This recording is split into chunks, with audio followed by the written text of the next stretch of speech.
Okay, welcome to how to use tracker to determine the acceleration of an object going across the screen that you have filmed. This is part of an experiment. I'll just show you which experiment it's part of. It's part of a Newton's second law experiment. In this case, we're trying to determine the relationship between the net force acting on a system, the mass of the system, and its acceleration. We're going to use Tracker, the program Tracker, to analyze some video footage that we've taken in order to determine acceleration. We can calculate the force and the mass using other means which are detailed in this experiment, but the acceleration we need to use some type of data logging technique in order to determine that. Now, what we have done previously is we've filmed some footage of this particular trolley. I'll just show you the footage. The trolley has a certain mass in it. It's attached to a string, which is attached to a pulley, which is attached to a mass carrier. So the mass carrier, which is not in the shot, it's down here, is actually falling, therefore accelerating and providing a force propelling this trolley forward, in this case from right to left. Now, what I've done earlier, in order to effectively use Tracker, you need to have put in some sort of ruler to indicate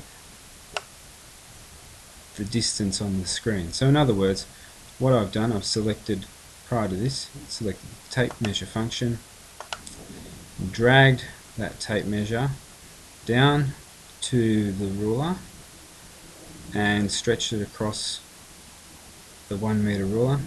I have typed in 1 to indicate to this computer or to the program that that distance on the screen is equal to 1 meter.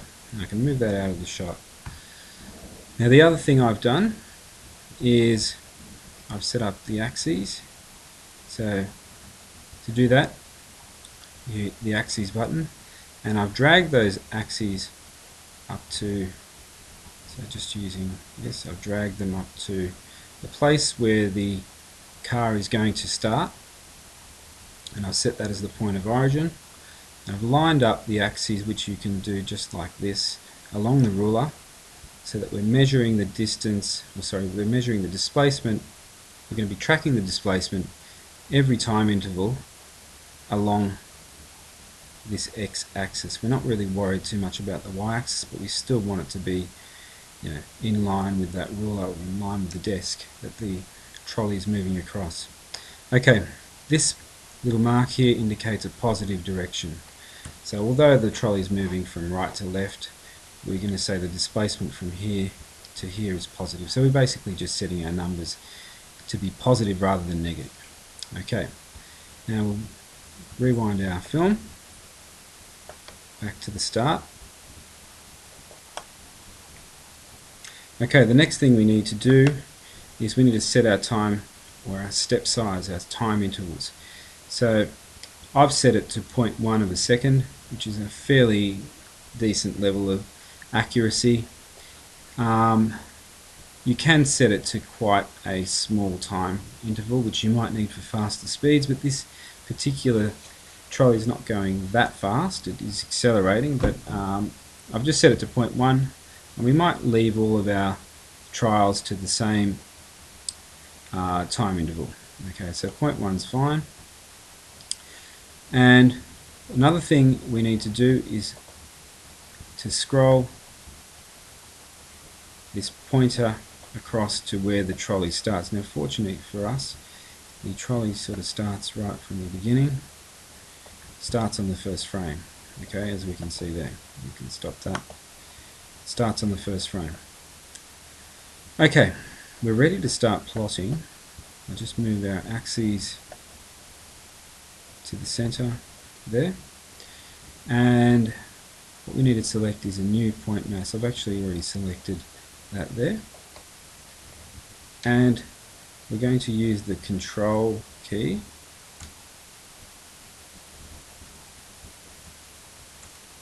use the control key and the left click on the mouse or on the mouse pad, and let me just select that. Okay.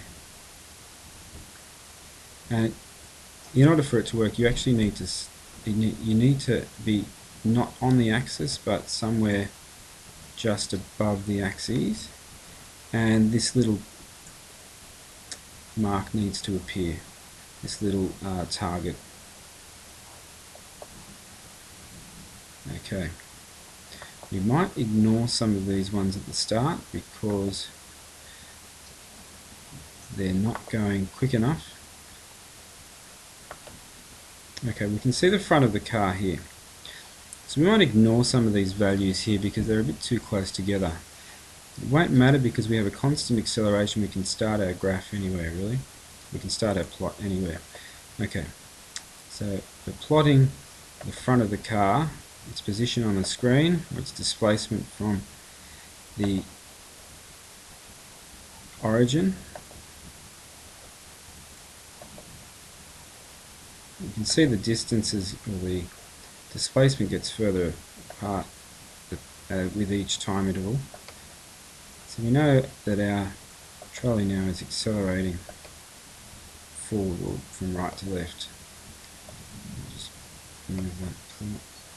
If you make a mistake, you can select the plot and delete or even undo that last one. So you can see I went to edit, undo. So if you do make an error in your tracking, then you can undo those errors.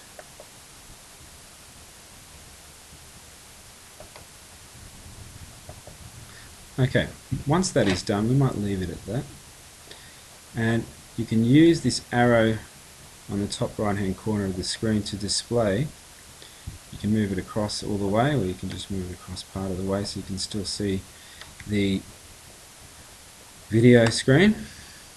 Now what we've plotted essentially are three sets of data. We've plotted time, we've plotted the x displacement, and plotted the y displacement. The y displacement is not really relevant to our investigation because we're really only concerned with the displacement going across the screen from right to left. So we're going to copy the data here, and I might only take it up to 1.5 seconds. We right click, select copy, and then we want to take it across to an Excel spreadsheet.